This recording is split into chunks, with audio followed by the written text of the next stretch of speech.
Assalamualaikum warahmatullahi wabarakatuh. Perkenalkan, nama saya Rabiatul Adawiyah Harahap, kelas AKP 6B, Prodi Akuntansi Keuangan Publik, Politeknik Negeri Medan. Di sini saya ingin mempresentasikan mata kuliah pemeriksaan akuntansi keuangan publik pada bab 15 yang berjudul Sampling Audit untuk pengujian, pengendalian, dan pengujian substantif transaksi. Selamat perhatikan. Pertama akan dibahas terlebih dahulu subbab. Ada beberapa subbab yang akan dibahas pada bab 15 ini. Yang pertama ada sampel representatif, yang kedua sampling statistik versus sampling non statistik, dan pemilihan sampel probabilistik versus non probabilistik. Ketiga, metode pemilihan sampel probabilistik. Yang keempat, metode pemilihan sampel non probabilistik. Yang kelima, ada sampling untuk tingkat pengecualian. Yang keenam, aplikasi sampling audit non statistik. Yang ketujuh, ada sampling audit statistik. Yang kedelapan, distribusi sampling. Yang kesembilan, aplikasi sampling atribut. Pertama ada sampel representatif. Sampel representatif adalah sampel yang karakteristiknya hampir sama dengan yang dimiliki oleh populasi. Ini berarti bahwa item-item yang dijadikan sampel serupa dengan item-item yang tidak dijadikan sampel. Jika auditor memilih sampel sebanyak 100 salinan faktur penjualan dan menemukan 3 lampiran dokumen pengiriman yang hilang, sampel tersebut dianggap sangat representatif. Jika 2 atau 4 item semacam itu ditemukan dalam sampel, sampel tersebut dianggap cukup representatif.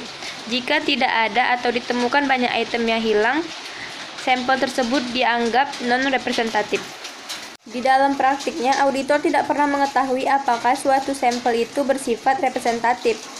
Bahkan setelah semua pengujian telah selesai dilakukan, satu-satunya cara untuk mengetahui apakah sesuatu sampel bersifat representatif adalah dilakukannya dengan melakukan audit lebih lanjut atas populasi secara keseluruhan. Terus ada resiko sampling. Resiko sampling adalah resiko bahwa auditor mencapai kesimpulan yang salah karena sampel populasi tidak representatif. Resiko sampling adalah bagian sampling yang melekat akibat menguji lebih sedikit dari populasi secara keseluruhan. Contohnya begini. Asumsikan auditor memutuskan bahwa pengendalian dianggap tidak efektif jika terdapat tingkat pengecualian populasi sebesar 6%. Asumsikan auditor menerima bahwa pengendalian dianggap efektif berdasarkan pengujian pengendalian dengan sampel sebanyak 100 item yang memiliki 2 pengujian pengendalian, 2 pengecualian. Jika populasi sebenarnya memiliki tingkat pengecualian sebesar 8%, auditor menerima populasi yang salah karena sampel tidak cukup mewakili populasi. Auditor memiliki 2 cara untuk mengendalikan resiko sampling. Yang pertama ada menyesuaikan ukuran sampling. Yang kedua menggunakan metode pemilihan item sampel yang tepat dari populasi. Meningkatkan ukuran sampel dapat mengurangi resiko sampling, dan sebaliknya pada suatu ekstrem, sampel dari semua item populasi tidak memiliki resiko sampling. Sementara pada ekstrem lainnya, sampel sebanyak 1 atau 2 item memiliki resiko sampling yang sangat tinggi. Selanjutnya ada resiko non-sampling. Resiko non-sampling adalah resiko bahwa pengujian audit telah menemukan pengecualian yang ada dalam sampel. 2 penyebab resiko non-sampling adalah kegagalan auditor untuk mengenali pengecualian dan prosedur audit yang tidak sesuai dan tidak efektif.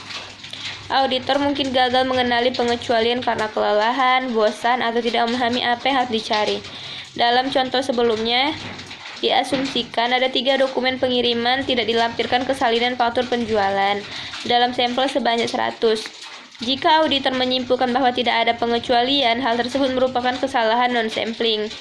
Prosedur audit yang tidak efektif untuk mendeteksi pengecualian yang diragukan adalah dengan memeriksa sampel dokumen pengiriman dan menentukan apakah masing-masing telah dilampirkan ke faktur penjualan, dan bukan memeriksa sampel salinan faktur penjualan untuk menentukan apakah dokumen pengiriman telah dilampirkan. Maka dalam kasus ini, auditor telah melakukan pengujian dengan arah yang salah karena memulainya dengan dokumen pengiriman dan bukan salinan faktur penjualan. Subbab yang kedua yaitu sampling statistik versus sampling non-statistik dan pemilihan sampel probabilistik versus non-probabilistik.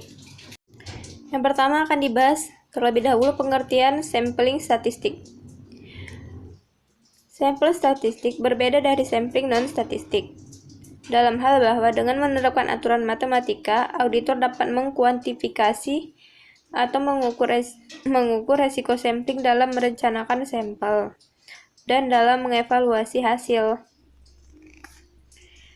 Dan sedangkan sampling non-statistik, auditor tidak mengkuantifikasi resiko sampling, namun sampel non-statistik yang dirancang dengan baik dan mempertimbangkan faktor-faktor yang sama seperti pada sampel statistik yang dirancang dengan baik dapat memberikan hasil yang efektif seperti yang diberikan sampel statistik yang dirancang dengan baik. Ada 3 tahap untuk menentukan sampling statistik dan sampling non-statistik, dan itu serupa. Yang pertama ada perencanaan sampel, yang kedua pemilihan sampel dan pelaksanaan pengujian, yang ketiga pengevaluasian hasil. Tujuan dari perencanaan sampel adalah memastikan bahwa pengujian audit dilakukan dengan cara yang memberikan resiko sampling yang diinginkan dan meminimalkan kemungkinan kesalahan non-sampling. Keputusan bagaimana sampel dipilih dari populasi, auditor baru dapat melaksanakan pengujian audit hanya setelah item sampel dipilih. Pengevaluasian hasil adalah penarikan kesimpulan berdasarkan pengujian audit. Selanjutnya ada pengertian sampel probabilistik. Auditor memilih secara acak item-item sehingga setiap item populasi memiliki probabilitas yang sama untuk dimasukkan dalam sampel. Proses ini memerlukan ketelitian yang tinggi dan penggunaan salah satu dari beberapa metode.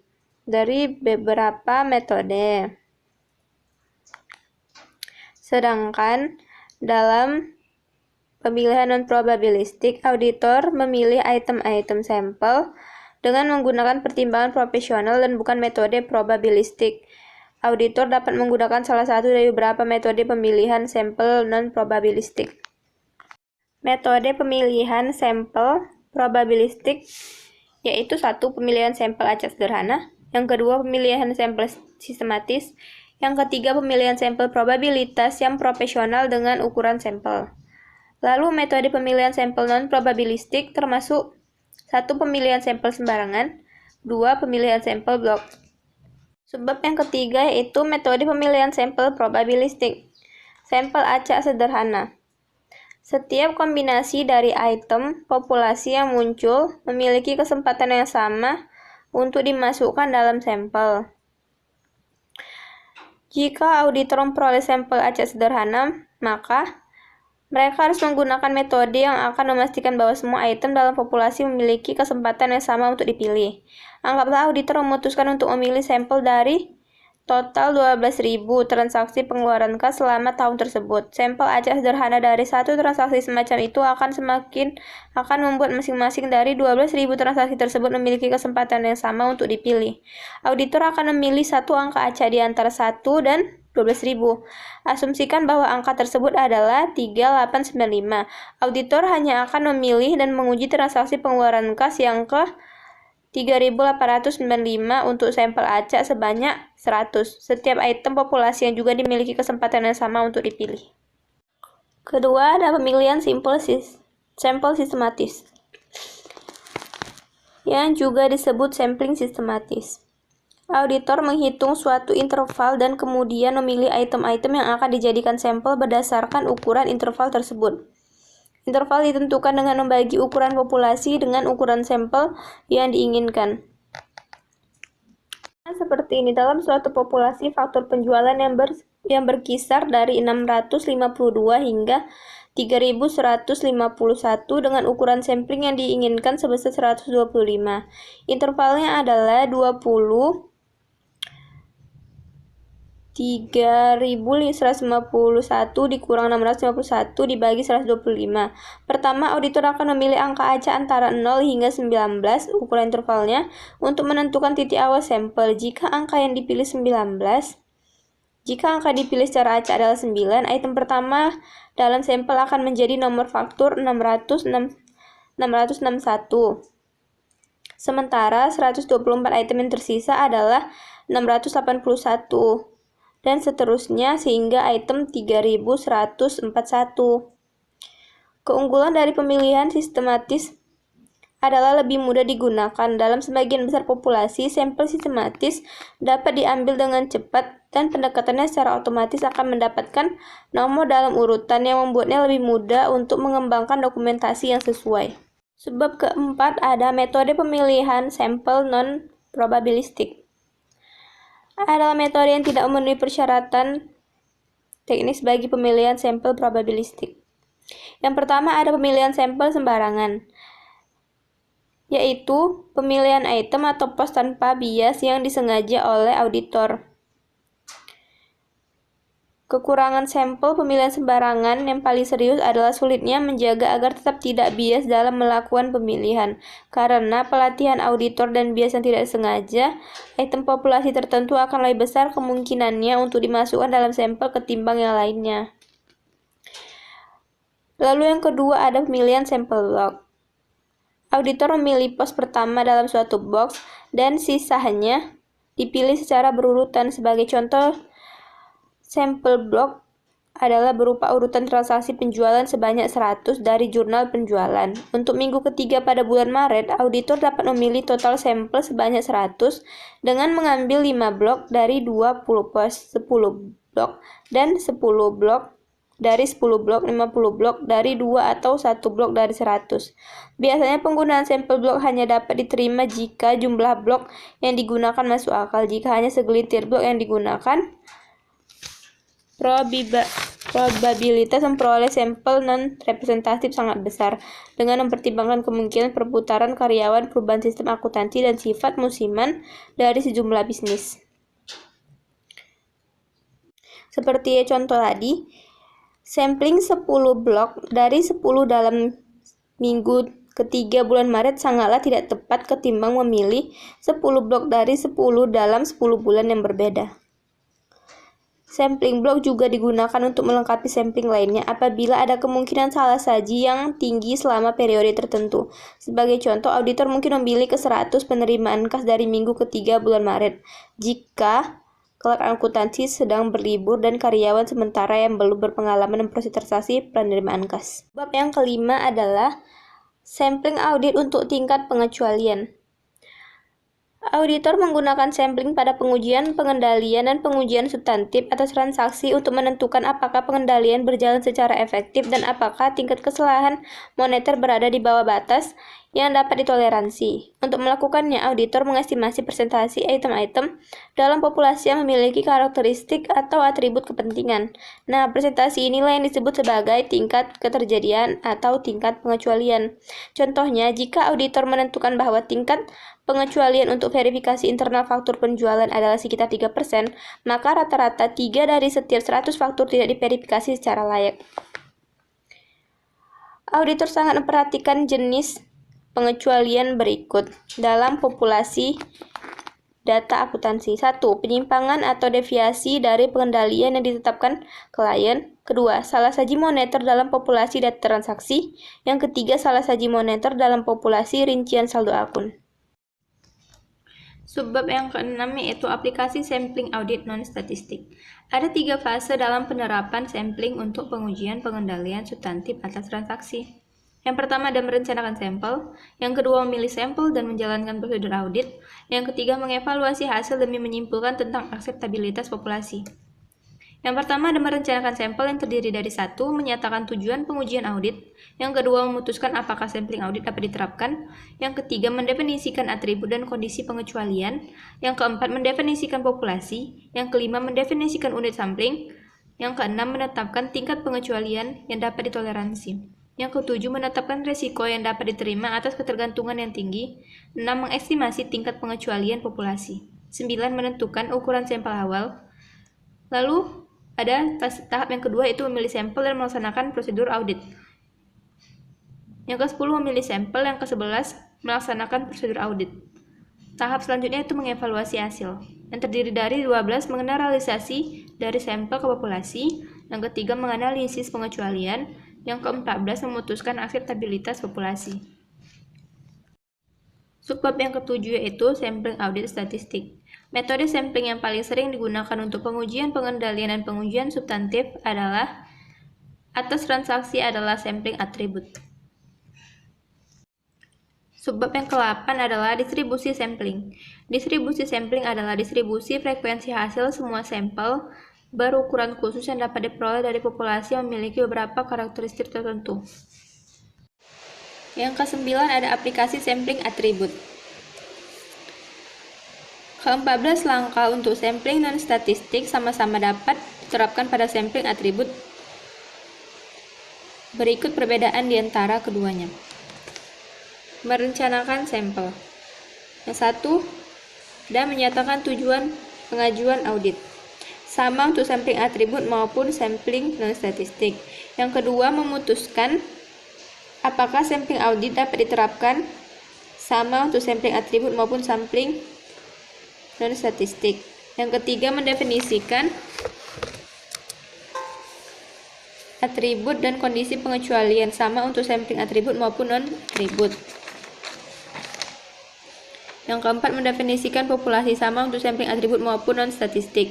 Yang kelima, mendefinisikan unit sampling. Sama untuk sampling atribut dan sampling non-statistik. Yang keenam, menetapkan tingkat pengecualian yang dapat ditoleransi atau TER. Sama sampling atribut maupun sampling non-statistik. Yang ketujuh, menetapkan ARO. Konsep penetapan risiko ini sama baik untuk sampling statistik maupun non-statistik. Tetapi biasanya metode kualifikasi berbeda. Untuk sampling non-statistik, sebagian besar auditor menggunakan risiko yang dapat diterima dengan rendah, sedang atau tinggi. Sementara auditor yang menggunakan sampling atribut membedakan suatu jumlah tertentu seperti risiko 10% atau 5%. Metodenya berbeda karena auditor harus mengevaluasi hasil secara statistik. Yang ke-8 ada mengestimasi tingkat pengecualian populasi. Sama untuk sampling atribut maupun sampling non-statistik. Menentukan ukuran sampel awal. Ada 4 faktor yang menentukan ukuran sampel awal baik dari sampling statistik maupun non-statistik. Ukuran populasi, TER, ARO, dan EPER.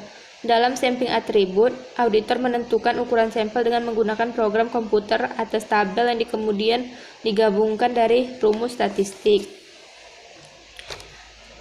Lalu yang kedua yaitu memilih sampel dan melaksanakan prosedur audit yang terdiri dari 10 memilih sampel.